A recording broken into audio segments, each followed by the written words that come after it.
Hi everyone, Radhe Radhe. In this video, we're going to be doing chapter 6, verse 2.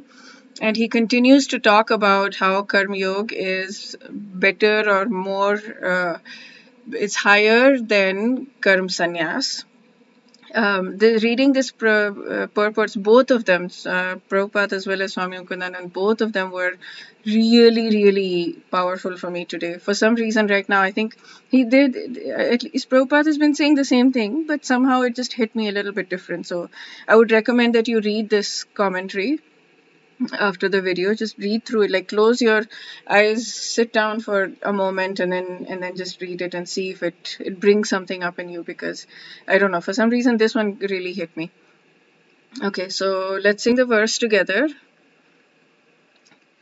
Ya sannyasamithi prahur yogam tam vidhi pandava nahya sannyasta sankalpo yogi bhavati kashchana.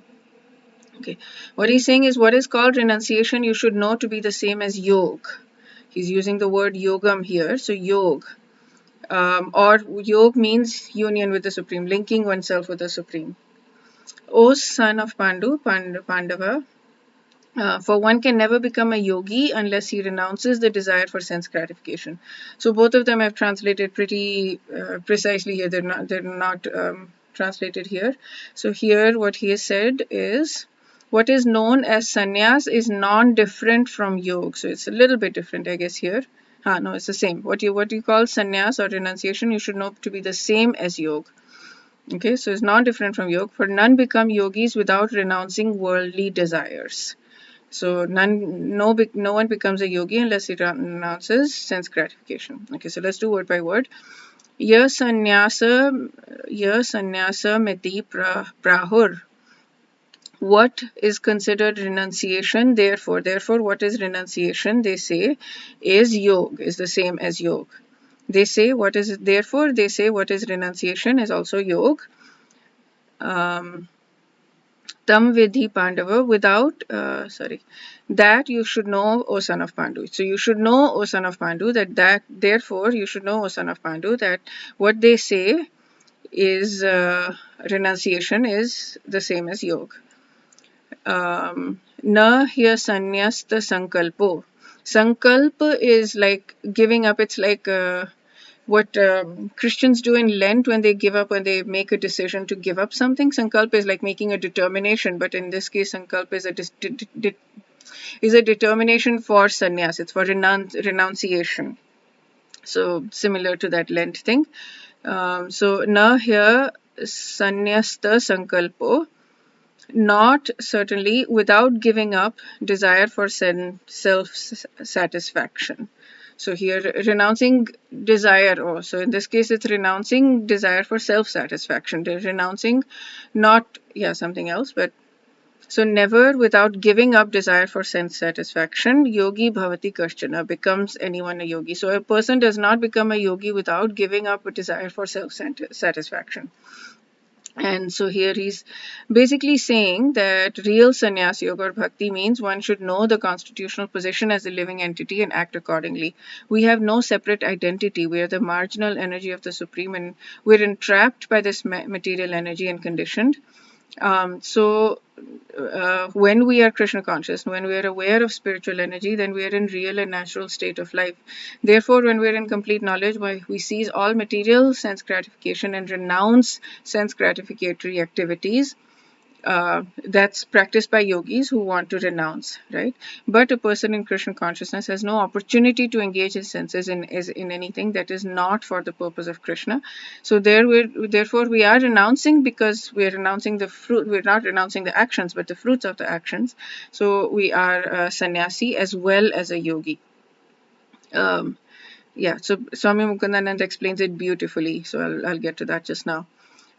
So a Krishna consciousness person simultaneously. So the purpose of knowledge and restraining the senses as prescribed in the Jnana and Yog processes is automatically served in the Krishna consciousness.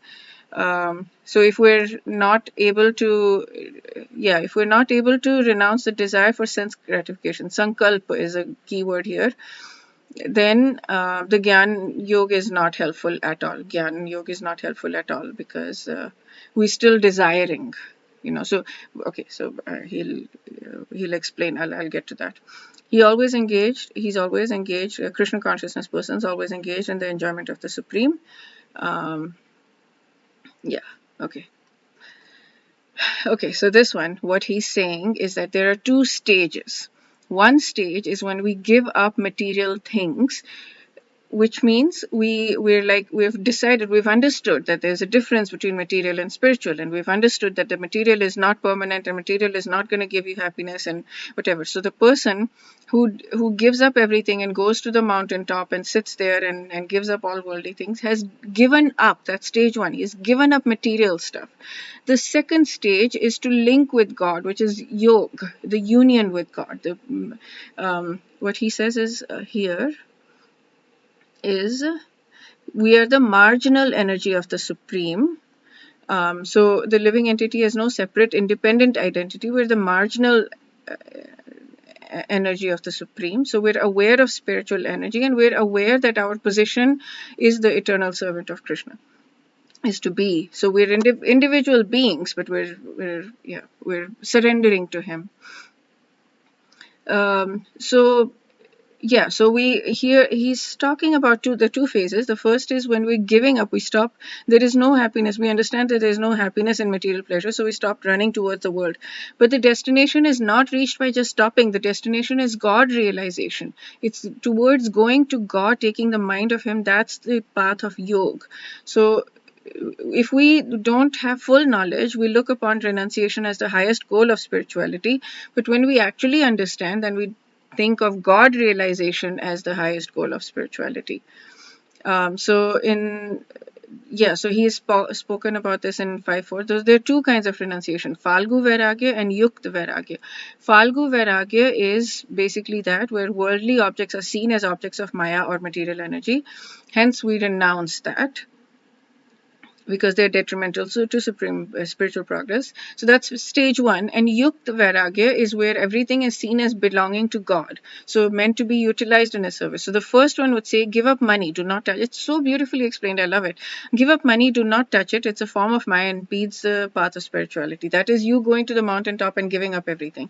The second one, you're saying money is also a form of energy of God. Do not waste it or throw it away. Utilize it in the possession of, or for the service of God. So Falgu Vairagya is unstable and can easily revert to attachment. So he's explained about the details of why Falgu and Yukta. And Yukta Vairagya, then there are others who establish their loving relationship with God, motivated by desire to serve him. They renounce their renunciation. They renounce the world to live in a monastery. Their renunciation is Yukta Vairagya, and it's easier to continue the journey even if they face difficulties. So a real sannyasi is one who is a yogi, who is uniting the world, their mind with God. The second line, one cannot be a yogi without giving up material desires.